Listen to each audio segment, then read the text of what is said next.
जय हिंद दोस्तों।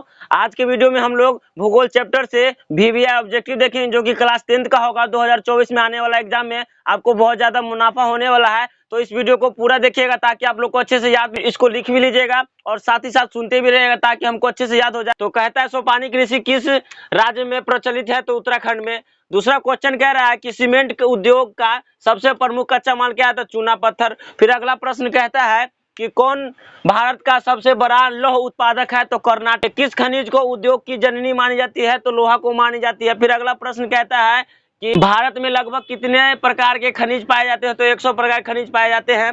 फिर अगला प्रश्न, चरक का संबंध किस देश से था? तो भारत से।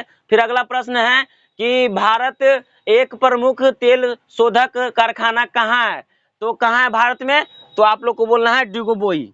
कहाँ पर है? डिगबोई। चलिए अगला प्रश्न देखते हैं। फिर प्लास्टर ऑफ पेरिस किससे बनाया जाता है? तो जिप्सम से। फिर मेढक के प्रजनन को नष्ट करने वाला रसायन कौन सा है? तो एंड्रीन। फिर अगला प्रश्न है किस खनिज में भारत सुसंपन्न है? तो लोहा। किसमें? तो लोहा में। अगला प्रश्न है कौन सी मिट्टी कपास के खेती के लिए सर्वोत्तम मानी जाती है? तो काली मिट्टी। फिर अगला प्रश्न है प्राथमिक ऊर्जा का उदाहरण नहीं है? तो विद्युत। प्राथमिक ऊर्जा का उदाहरण नहीं है तो विद्युत। अगला फिर प्रश्न है भारत में कोयले का उत्पादक राज्य है? तो झारखंड। फिर अगला प्रश्न है निम्नांकित में किस खनिज का भारत निर्यात नहीं करता है? तो गंधक का निर्यात नहीं करता है। चलिए फिर अगला देखते हैं। पहले हम इसीलिए लिख लेते ताकि आप लोग को वीडियो का लेंथ लंबा ना हो, इसलिए हम पहले लिख के आप लोग को बता देते। तो 15 कि देश के दो को किसने भारत का मंदिर कहा गया है? किसने कहा था? तो पंडित नेहरू ने कहा है। फिर अगला प्रश्न है भाखड़ा नंगल परियोजना किस नदी पर अवस्थित है? तो आपको सतलज नदी पर अवस्थित है। फिर अगला प्रश्न है भारत में लगभग कितने करोड़ हेक्टेयर भूमि का संरक्षण हो चुका है? तो 13 करोड़ हेक्टेयर। कितना? 13 करोड़ हेक्टेयर। फिर अगला प्रश्न है एशिया का सबसे बड़ा परमाणु विद्युत गृह कहाँ पर है? तारापुर। फिर अगला प्रश्न है कि भारत का राष्ट्रीय पक्षी क्या है? तो सबको पता है, बच्चों को पता है कि भारत का राष्ट्रीय पक्षी क्या है? तो मोर है। फिर अगला प्रश्न है कौन लौह अयस्क एक प्रकार है? तो हेमाटाइट। क्या है? हेमाटाइट। फिर अगला प्रश्न कौन सा ऊर्जा का स्रोत और नवीकरणीय है? तो कोयला। कौन सा? कोयला।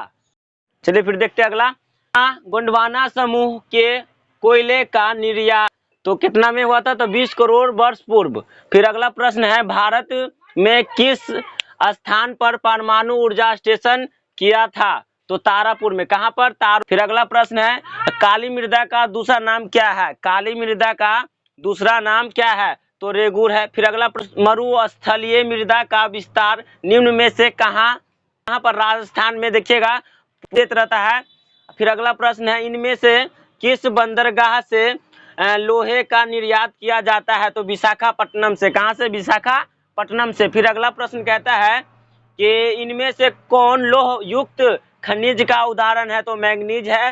क्या है? मैंगनीज। फिर अगला प्रश्न है कि यूरेनियम का प्रमुख उत्पादक स्थल है? तो जादूगोरा। तो आशा करता हूँ आपको इस वीडियो को अगर आपको अच्छा लगा तो शेयर कीजिए अपने दोस्तों के। आप लोग इसको अच्छे से लिख लीजिएगा, नोट डाउन कर लीजिए, देख लीजिए। रोक के इसलिए लिखा है ताकि आप लोग को वीडियो का लेंथ लंबा ना हो और आपको आसानी पूर्वक समझ में भी आ जाए।